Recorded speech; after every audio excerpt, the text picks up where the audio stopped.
August 19, 1944, East Prussia. General Oberst Alfred Jodl studied reports from the collapsing Western Front.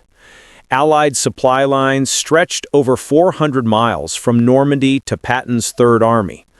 German intelligence calculated that without fuel, Patton would halt within days.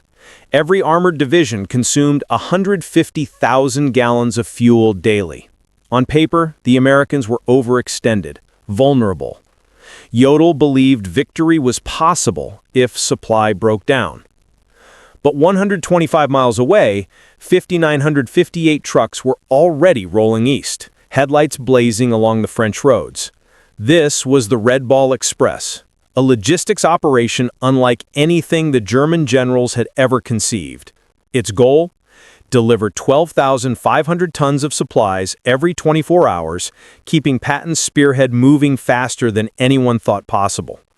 Within a week, Paris would be liberated. Within a month, American divisions would stand on Germany's border.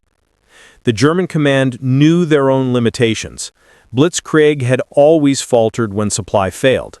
In Russia, horses, broken roads, and supply shortages had stalled panzer units. Now, they assumed the Americans would face the same constraints. Every calculation said the Third Army would stop, tanks immobilized, artillery silenced, and infantry left exposed. On August 25th, Lieutenant Colonel Laurent Ayers and the Motor Transport Service convened in a requisitioned French chateau. Traditional supply methods, rail, depots, scheduled convoys, were collapsing under the pace of Patton's advance. Ayers outlined the radical plan, a 24-hour, one-way highway system. Loaded trucks would move forward, empties would return along parallel routes. Convoys departed every 5 minutes, vehicles maintained an average speed of 35 miles per hour, and mobile maintenance units kept the system running non-stop. Blackout rules were abandoned. Every Red Ball truck became a rolling lifeline. By August 26th, drivers from the 3916th Quartermaster Truck Company climbed into their GMC deuce-and-a-half trucks, bound for the front lines with ammunition, fuel, and rations. Among the 23,000 drivers, 75% were African American soldiers, working in a segregated army, yet fueling the most famous white general's advance in history. These men created their own culture, painted slogans on trucks, enforced speed rules, and pushed vehicles through mechanical failures that would have halted any European army. German reconnaissance reported something unprecedented. Columns of trucks stretched for 20 kilometers, headlights visible at night, moving in continuous motion. The Americans ignored traditional military caution. No dispersal, no camouflage, no spacing, but somehow achieved unbroken, high-volume efficiency. German officers were dumbfounded. Every principle of military logistics they knew had been violated. The Red Ball Express required constant innovation. When bridges were destroyed, temporary detours were bulldozed overnight. Maintenance crews repaired broken vehicles on the roadside in minutes. Parts were cannibalized and engines swapped using mobile cranes. When routes became congested, drivers improvised alternate paths. French buses were commandeered to free trucks. German vehicles were captured, painted, and pressed into service. Fuel management amazed the German observers. Operation Pluto pipelines supplied gasoline directly from England, while forward dumps ensured no vehicle waited more than 10 minutes. Trucks burned 300,000 gallons daily just to move fuel itself. The Americans achieved logistics faster than consumption, enabling armored divisions to advance 40 to 60 miles per day, twice the distance German doctrine predicted. By September 1st, the 4th Armored Division advanced 35 miles in the morning, refueled by Red Ball trucks, then advanced another 32 miles in the afternoon. The total 67-mile single-day advance shattered German planning. Intercepted radio traffic confirmed the Americans were broadcasting openly, confident in supply and speed, leaving German units astounded. The operation's human element was equally remarkable. Drivers worked 72-hour shifts, many hallucinating from exhaustion and stimulants.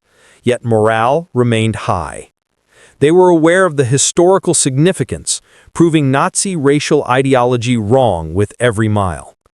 Captured German officers noted the contrast. "You violate every rule, yet succeed through sheer volume," one confessed. The Red Ball Express was not just supply, it was psychological warfare. German soldiers heard trucks at night, endless engines signaling inevitable defeat. Infrastructure was created as the operation ran. Bridges were reinforced, maintenance depots constructed, temporary cities built for drivers, all in real time. Artillery supply was uninterrupted. During the reduction of Metz's fortifications, 100,000 rounds were fired in 24 hours, supplied entirely by Red Ball trucks. German artillery could not match this rate, unable to comprehend how a chaotic system functioned flawlessly. As Patton's Third Army advanced, the Red Ball Express extended. White Ball routes supplied Paris, Green Diamond connected Cherbourg, Red Lion served Belgium. Each new route was operational within 48 hours, bypassing destruction the Germans thought insurmountable. By mid-September, the Express achieved efficiency beyond imagination. Convoys carried up to 7 tons per truck, running continuously, supported by thousands of mechanics, fuel trucks, and maintenance crews. Vehicles destroyed or abandoned were quickly replaced from new production arriving at French ports. The Germans had no way to stop it. The African-American drivers, often ignored at home, became the backbone of the operation. They drove faster, repaired more, and endured more than any German observer thought possible. Their efforts debunked Nazi theories about race, technology, and efficiency. The Red Ball Express became both a logistics miracle and a moral statement. German attempts to replicate it failed.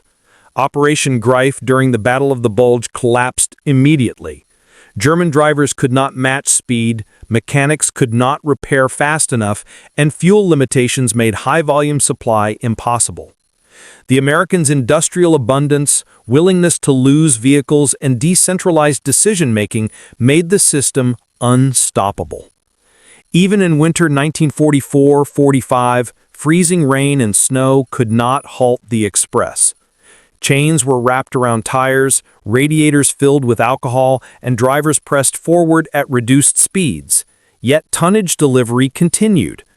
German doctrine considered such wheeled transport impossible below -10 degrees Celsius, but American improvisation kept the convoys moving. By November 16, 1944, the Red Ball Express officially ended, its mission complete. Over 82 days, it delivered 412,000 tons of supplies, 222 million ton-miles with 23,000 drivers and nearly 6,000 trucks, consuming 57 million gallons of fuel. It directly enabled the capture of 400,000 German soldiers, liberation of France, Belgium, and Luxembourg, and shortened the war by an estimated 6 months. The psychological, cultural, and operational impact was immense. German generals admitted defeat came not from tanks or planes, but from American trucks. Soldiers surrendered knowing their enemy could resupply faster than they could destroy. The Red Ball Express proved that logistics determines strategy. Industrial abundance, decentralized execution, improvisation, and human endurance overcame doctrine, terrain, and enemy resistance. Post-war, lessons were applied worldwide. Thousands of veterans founded civilian trucking companies, designed highways, and brought military logistics expertise to commerce. Recognition grew, and in 1994, the USPS issued a stamp honoring the Red Ball Express. African-American drivers, once segregated and denied combat roles, were finally acknowledged for winning the war with trucks. General Patton himself wrote, "The truck drivers of the Red Ball Express deserved as much credit for the defeat of Germany as any combat unit. They drove through exhaustion, through mechanical failure, and through weather that stopped armor. Without them, the Third Army doesn't move. Without movement, we don't win. The Red Ball Express remains a testament to the power of industrial capacity, human initiative, and logistical genius. Trucks, not tactics, became the decisive weapon of the European war. German generals who laughed at American supply lines in August 1944 signed surrender documents in May 1945, defeated not by tanks or planes, but by 23,000 drivers on 6,000 trucks, rolling relentlessly at 35 miles per hour. They proved that in modern warfare, the side with the most trucks beats the side with the best tactics. Amateurs talk tactics, professionals talk logistics, and Americans, through the Red Ball Express, talked very loudly indeed.